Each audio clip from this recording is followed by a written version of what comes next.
This is a practical guide, straightforward, no BS, just what matters when designing emails. How do you design emails to convert customers and actually drive sales? I run an email marketing agency. We've generated millions of dollars for clients in just the past year and sent millions of emails. So I have a pretty good idea at this point of what works and what doesn't. Yet these are pretty basic logical principles that should make sense once you really understand how consumers are reading emails in 2025 and 2026. But a lot of big brands like what I'm showcasing here with Allo are not following these principles, but let's get right into it. I'm going to minimize myself. So right here we have a before and after design of Allo, and then over here we have some other campaigns that I'm going to highlight in a second. But let's start with the base core principles, core design principles, stuff like button placement, the hero section, how to do product displays, stuff like that. So the most important part of any email that you're sending is the hero section. And if you're not doing image-based emails, by the way, in 2025, 2026, you're already behind. You do not need a bunch of words or HTML in your emails, right? Send image-based emails, that's fine. Text-based emails have their place, but I just wanted to preface with that. That's why you see a bunch of images here. It's what you should be doing in 2026, but we'll get into that a little bit more. Over here, this is an actual email that Allo sent out for their Cyber Monday sale. I know this is blurred out, but it's a freeze frame of a GIF, but it would say Cyber Monday 30% off. Their hero section is pretty problematic. It's pretty blocky. There's a bunch of options at the top that provide unnecessary visual traffic. There is no clear call to action, no button, or at least intuitive button that I can click. Maybe I can click this image, I don't know. And it just doesn't really make sense. I can see final hours, but it doesn't make sense. Okay. Over here on the right, this email, it's pretty much impossible to misconstrue the meaning here, right? There is no ambiguity at all. The hero section is crystal clear. Cyber Monday is here today, only 30% off site-wide, and there is a very clear button, shop 30% off. There is no confusing that. Nailing the hero section is the most important part of your email. Just doing this alone will double your click-through rate. And we see that with clients all the time. We just change up their hero sections, reduce all the visual traffic at the top, put a button right above the fold, which is that first part when people open the email before they scroll down, because most people aren't going to scroll anyways, and you will see a boost in click-through rate. So that's first things first right there is the hero section. Nail that is probably about 90% of it, or nailing that is probably about 90% of it. So super simple stuff there. But let's get into the rest of the email. And as you've seen with the way I've been looking at the hero section here, that is the way that is the actual customer's point of view. So that's the way you should be thinking about this design anyways, right? Is they have this perspective. They open their email, they are looking at the email like this, and then they're scrolling down, right? There's no situation where they are looking at an email in its entirety like this, unless they go to download the email, which, like, why would they do that? So it doesn't really matter what it looks like from a bird's eye view. It should look good anyways, but it just doesn't really matter. It also doesn't really matter what it looks like on desktop. I mean, it does, but optimize for mobile first always, because 95% of brands have 95% of their customers in 2025, 2026 engaging on their phone. So design should be optimized for phone, and that's why that plays on what I was saying earlier with image-based emails, right? Having a bunch of text is not great for a phone, right? Having super flowy emails like this, where the background blends with the rest of the email and the hero section and buttons are bright, bold, and easy to click with your thumb on your phone, skimming the email in line, waiting for food. That's how people consume stuff on their phone. That's the way to have a high converting email. Okay, so image based and flows well, and I'll break down flow as well a little bit more in a second. But I do want to focus more on this email on the left and why it really just doesn't work. So we already talked about the hero section. We come down here. So we have this nice image of a guy laying down on a sofa, but it's cut off here, right? This is kind of visual disruption. The background, the white, is a different shade than the white they're using here. That would be an example of not good flow. And then we come down here, we have a just random section that says for her. That's great if you want to highlight it, but I don't know that I can click this because it's just some text floating above her shoulder. Whereas over here at the bottom, we have a for her and shop for him section, and we underline the text. Even though it's floating, it makes it a little bit more clear that the text is hyperlinked. Again, we want to remove ambiguity. We don't want people to be guessing what they need to do to engage with the content, click and go to the website and make a purchase. We want to make it super clear. People are just skimming these emails, and they're not gonna put that much effort into things, and you don't want to send them on a scavenger hunt. The email is meant to just give them everything they need right on the surface, right? This is not supposed to be them reading some in-depth novel. That's not how people are approaching reading emails. They are window shopping. They're opening an email from Allo. They're looking for the best stuff to buy their sister for Christmas. So make it easy for them to buy it. On that note, when we get to a product section, like over here, they're displaying products in this email. It says save 30%. Cool. I don't know what that means. 30% of $1 is 33 cents. Obviously, these are not $1, but I don't know. I don't know that. Again, make it easy. So over here, we're showcasing the sale with the actual before price crossed out and the new price bolded. Was $138, now it's $96. Makes it super simple. And then, even more important, they don't have any buttons. It's not intuitive that I can click these images. Maybe some people figure it out, but I guarantee you'll get more people to click with these massive neon orange buttons. Bigger buttons typically equals bigger click-through rate. Definitely having buttons at all equals more click-through rate, right? They don't have any buttons over here. Not intuitive at all for me to click these products.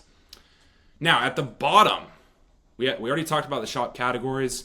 Don't forget about the men. Allo sells stuff for men too, and they only have one dude up here, and there's no button for him, so we included that shop for him down here. Maybe I also have a brother I want to get Christmas gifts for. This reminds me.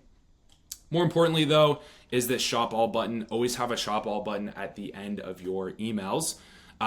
Shop all is typically, if you look at the statistics, the most clicked button. Because what happens if the person makes it this far down the email, that means they haven't clicked on any of these yet. They're probably not interested in any of those products or any of those specific call to actions. So they're going to click shop all, right? They're going to click give me the broad option. I want to pick and choose what I want to shop. So they're going to click that.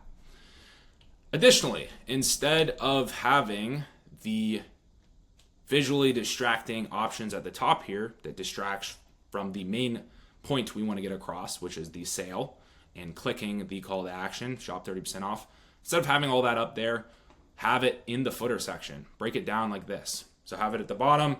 They went through all this. They don't want to click shop down on any of these products, these categories, shop all. Okay, now maybe they can shop the exact category that they want. Women, men, accessories, shoes, gifts, etc. So that's why putting that information in the footer is a great idea. And footers have a super high click rate. Want to increase your click rate? Add a footer. Buttons, buttons, buttons. They matter where they're placed, how easy it is. Again, they're reading stuff on their phone. Can they click it with their thumb on the phone? Is the email skimmable?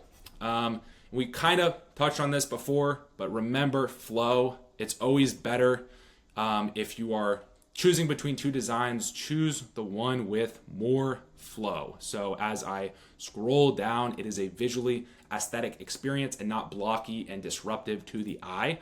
What that means is, as you can see with the hero section here, the snow blends in to the background color of the rest of this email, and it just provides a good flow, right? I don't really know any other way to say that. I'm not a designer myself, but from a customer's perspective, that is design conversion principles. That is what is going to help these emails convert more people, is providing a good, aesthetically appealing visual experience. Because at the end of the day, good email design will release more dopamine.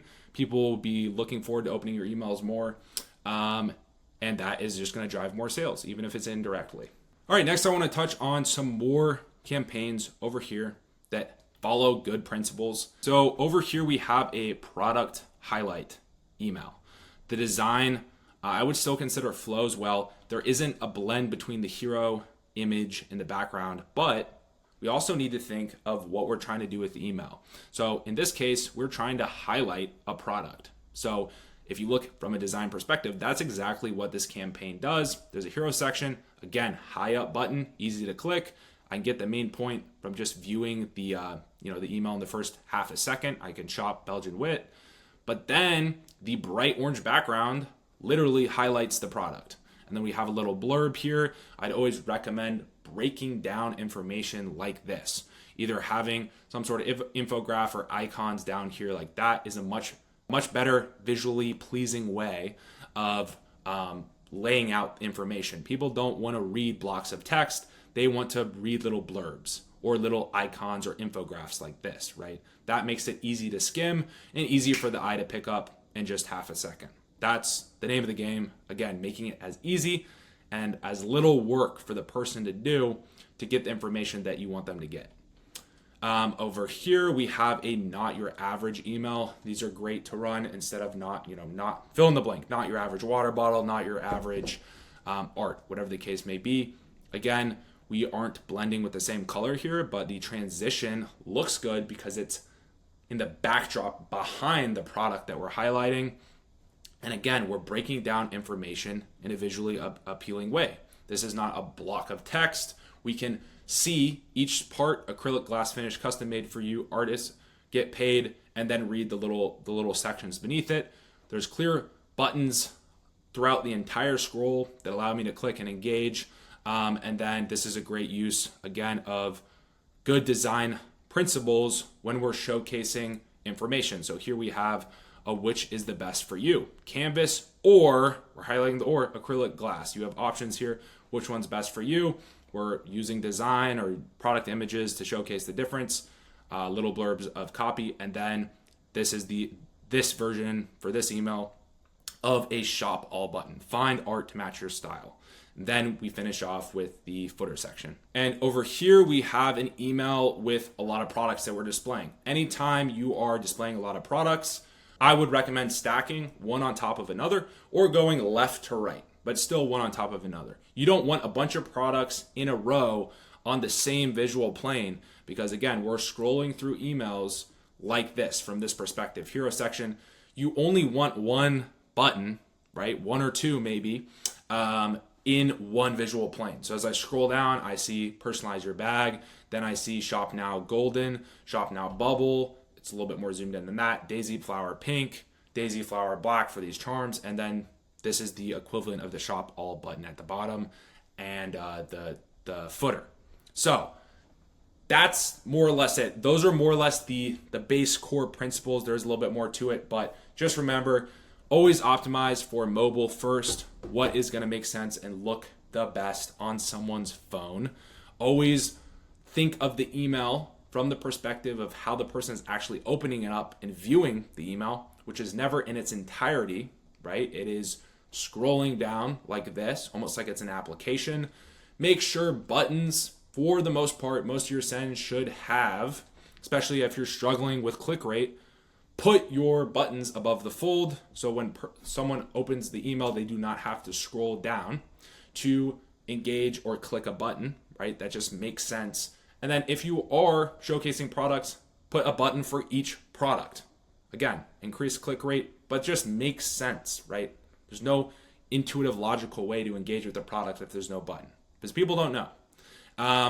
Shop all buttons are good. Categories buttons. If you're going to have a footer section, make sure it's the footer and not the very top of the email. I still don't understand why brands do that.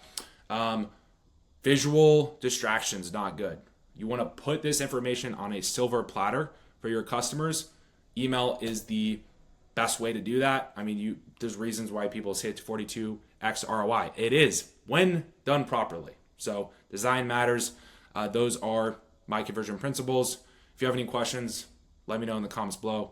More than happy to help you out. See you in the next one. Peace.